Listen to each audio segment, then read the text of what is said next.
नमस्कार मित्रों, मेरे चैनल पर आपका बहुत बहुत स्वागत है। जरूर please, it's a request, please like share subscribe and press the bell icon. It feels really good. Thank you very much. Let us now move to sixth house. So छठे घर की तरफ चलते हैं और देखते हैं कि छठे घर का जो स्वामी होता है, छठे घर का जो सब लॉर्ड होता है और उस सब लॉर्ड का star Lord. So KP and non KP दोनों ही लोग इस वीडियो को देख सकते हैं, समझ सकते हैं। तो बात करते हैं कि छठे घर का जो स्वामी है प्रथम भाव में क्या फल देता है।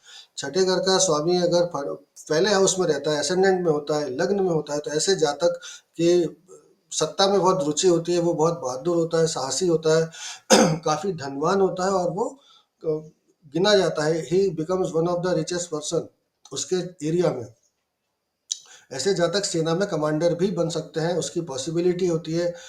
फौज में जाने का उनके पास पूरा पूरा योग होता है। अगर यही प्लैनेट अफ्लिक्टेड हो, किसी प्रकार की बुरी दृष्टि हो या खराब राशि में बैठा हो, और तो ऐसे जो जातक होते हैं सेना बनने के विपरीत गुनाहगारों के मुखिया बन जाते हैं। रहेंगे मुखिया ही, लेकिन instead of doing good thing they will be doing the bad things.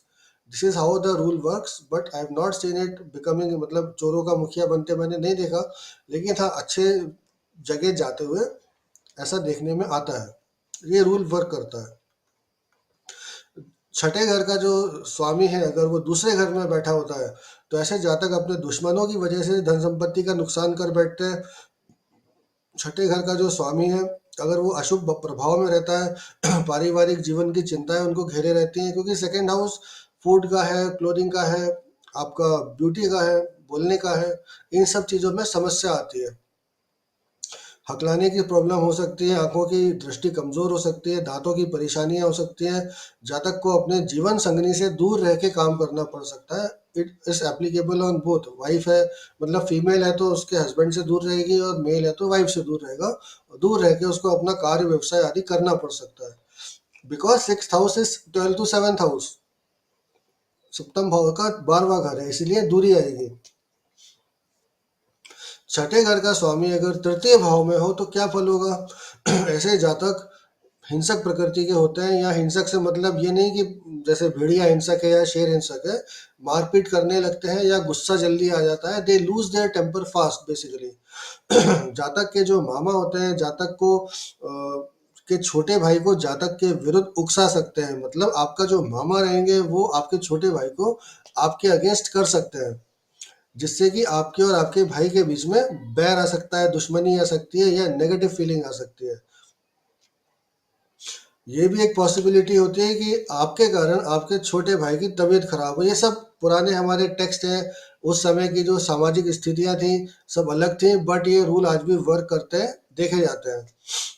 जातक के भाई बहन किसी तरह की परेशानी में जातक को उलझा के रखते हैं, तो जो नेटिव होता है उसकी कुंडली में अगर ये कॉम्बिनेशन बैठा हो, six house Lord in third house, तो भाई बहनों के कारण वो परेशानी में फंस सकता है। Because six house is the house of परेशानी।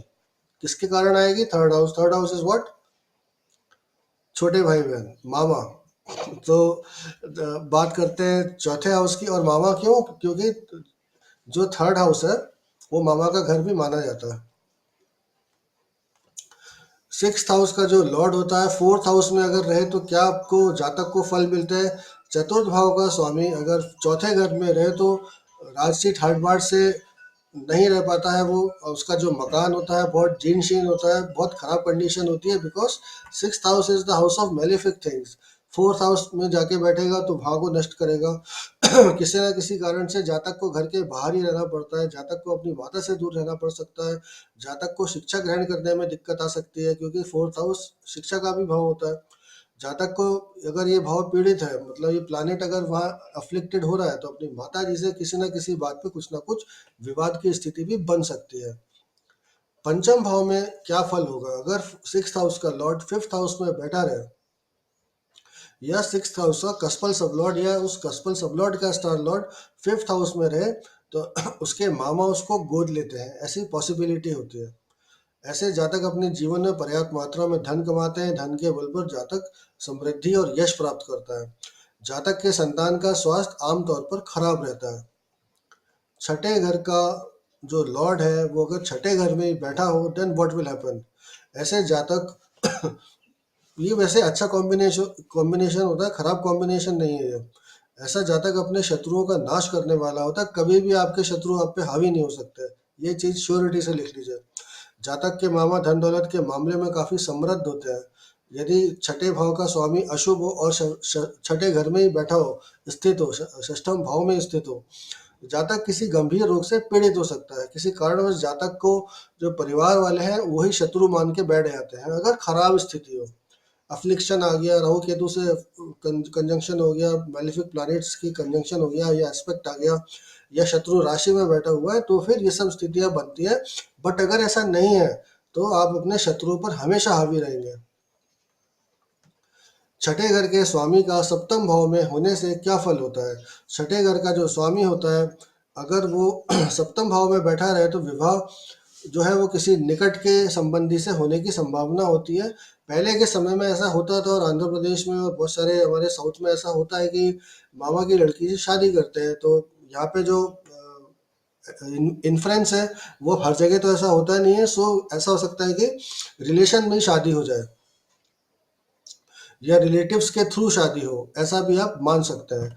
छठे घर के स्वामी के अफ्लिक्टेड होने पर पत्नी से अलगाव हो सकता है, पत्नी के स्वास्थ्य खराब हो सकता है, और पत्नी की असमय मृत्यु भी हो सकती है।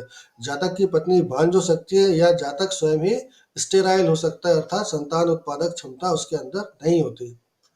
छठे घर के स्वामी का अष्टम भाव में क्या फल होगा?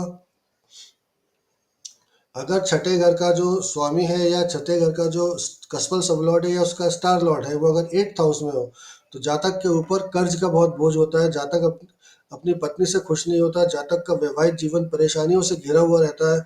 आमतौर पर जातक किसी दर्दनाक रोग से पीड़ित हो सकता है। It is a very very logical possibility. और जातक को धन अर्जन करने के लिए बहुत कुछ करना पड़ता है। वो किसी भी लेवल तक जाके धन के लिए प्रयास करता है, जिसमें कि नेगेटिव बातें भी शामिल है।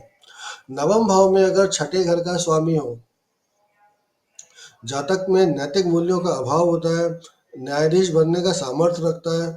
सच पीपल रे, बिकॉज छठा घर कंपटीशन का है, वो न्याय का है।